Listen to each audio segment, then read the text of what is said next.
வணக்கம். திருவாரூர், தஞ்சாவூர், நாகப்பட்டினம், மயிலாடுதுறை மாவட்டங்களுக்கான வானிலை ஆய்வறிக்கை 2025 மே 14 புதன்கிழமை மதிய நிலவர ஆய்வறிக்கை. அதிகாரப்பூர்வ வானிலை அறிக்கைக்கு இந்திய வானிலை ஆராய்ச்சித்துறை அறிக்கையை பார்க்கவும். இந்த டெல்டா மாவட்டங்களை பொறுத்த வரைக்கும் காரைக்காலுக்கு தனியாக வானிலை அறிக்கை பதிவு செய்யப்படுகிறது. புதுச்சேரி, காரைக்கால் என்று. இது காரைக்கால் தவிர்த்த டெல்டா மாவட்டங்களுக்கான வானிலை ஆய்வறிக்கை. இதில் இன்றைக்கு நாம் மழைப்பிடிப்பை எதிர்பார்த்திருக்கிறோம். தெற்கு காற்றோட வேகம் சற்று கூடுதல் இருக்கிற காரணத்தினால பரவலான மழைப்பிடிப்பு இன்றைக்கு இல்லை. நாளை பரவலான மழைப்பிடிப்பு, நாளை மறுநாள் கன மழைப்பிடிப்பு உண்டு என்ற தலைப்புச் செய்தியுடன் இன்றைக்கு மழைப்பிடிப்பு எட்டிவிடும் தஞ்சாவூர், புதுக்கோட்டை மாவட்ட எல்லையோர தஞ்சாவூர் மாவட்டம் பகுதியில்.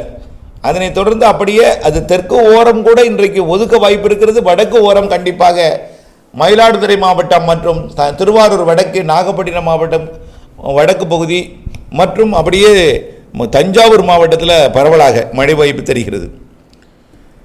நாளை 15ஆம் தேதி வியாழக்கிழமை கண்டிப்பாக கனமழை காத்திருக்கிறது. கோடியக்கரை முனை வரைக்கும். நாளை இரவு பேராவூரணி, பட்டுக்கோட்டை, அப்படியே தஞ்சாவூர், வேதாரண்யம், கோடியக்கரை, தகட்டூர் எல்லா பகுதிகளுக்குமே நாளை இரவு கனமழை காத்திருக்கிறது. இன்றைக்கே வாய்ப்பு இருக்கே, நாளை உறுதியாக இருக்கிறது. இந்த மழைப்பிடிப்பு மயிலாடுதுறை, காரைக்கால், நாகப்பட்டினம், திருவாரூர், தஞ்சாவூர் உட்பட மாவட்டத்தின் பல்வேறு பகுதிகளில் நாளை ஆங்காங்கே கனமழையாகவும் பரவலாக மிதமான மழைப்பொழிவாகவும் பொழிவாகவும் கொடுக்க இருக்கிறது. நாளை மறுதினம் 16ஆம் தேதி வெள்ளிக்கிழமை அதே மழை தான், கனமழை. 16ஐ விட சனிக்கிழமை 17ஆம் தேதி மிக கனமழை பிடிப்பு தெரிகிறது. ஓரிரு இடங்களில் குறிப்பாக தஞ்சாவூர், மயிலாடுதுறை, திருவாரூர் வடக்கு மற்றும் தஞ்சாவூர் மாவட்டத்தில் பரவலாக, மயிலாடுதுறை மாவட்டத்தில் பரவலாக, திருவாரூர் மாவட்டத்தின் வடக்கு பகுதி, இந்த 3 பகுதியில் கனமழை தெரிகிறது. மிக கனமழை பிடிப்பு தெரிகிறது. திருவாரூர் தெற்கு, நாகப்பட்டினம் இந்த மாவட்டத்தில் மிதமானது முதல் சற்று கனமழையும் ஆங்காங்கே கனமழையும் தெரிகிறது. வரக்கூடிய 17ஆம் தேதி சனிக்கிழமை கோடியக்கரை முனைக்கும் இந்த மழைப்பிடிப்பு தொடர்ந்து அடுத்தடுத்த நாட்களில் இருந்து கொண்டுதான் இருக்கும்.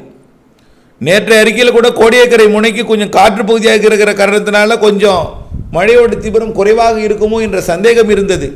ஆனால் இன்றைக்கு பார்க்கும்பொழுது அந்தமான் பகுதியில் உருவாகக்கூடிய அந்த காற்று சுழற்சியை நோக்கி காற்று கொஞ்சம் திசை மாறி வேகம் மாறி இருக்கும் என்பதனால அளவான காற்று, மழையை உருவாக்கக்கூடிய காற்று, சாதகமாக இருக்கும் அளவான காற்று இருக்கும் என்பதன் காரணமாக நாகப்பட்டினம் மாவட்டத்தில் கனமழையே காத்திருக்குங்க. வரக்கூடிய ஞாயிற்றுக்கிழமை 18ஆம் தேதி கனமழையே காத்திருக்கு.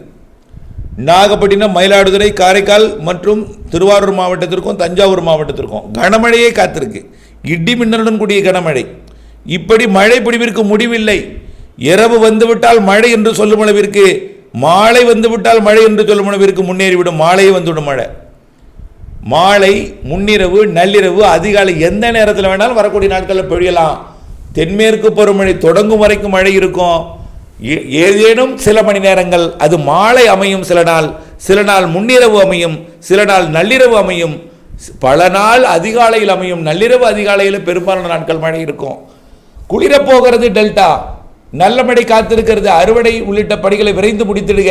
நான் ஏற்கனவே சொன்னேன், கோடை மழை வலுவாக இருக்கிறது. எள் அறுவடையை பாதிக்கலாம், எள் பாதிக்கலாம் என்று சொல்லியிருந்தேன். அந்த மழை இப்பொழுது கிடைக்கப் போகிறது. எள் அறுவடையை மேடான பகுதியில் வைக்கணும். அறுவடை செய்த பிறகு அதை உலர்த்துதல் மற்றும் தட்டி எடுத்தல் போன்றவை தார்பாலின் வைத்து அன்றைக்கு முற்பகலிலே முடித்து இரவிலே மூடி பாதுகாப்பதற்கு திட்டமிட்டுக் கொள்ளணும். ஆகவே கண்டிப்பாக டெல்டாவின் கடலோரம் வரைக்கும் கனமழை காத்திருக்கிறது. நாளை மறுநாள் சனி, ஞாயிறு அப்படியே படிப்படியாக அடுத்தடுத்த நாட்களிலே தீவிரமடையும் மாலை இரவு மழை என்பதை புரிந்து கொண்டு அப்டேட்ஸுடன் தினசரி இணைந்திருந்து திட்டமிட்ட பணி செய்து லாபம் அடைந்திட அன்போடு கேட்டுக்கொள்கிறேன். நன்றி.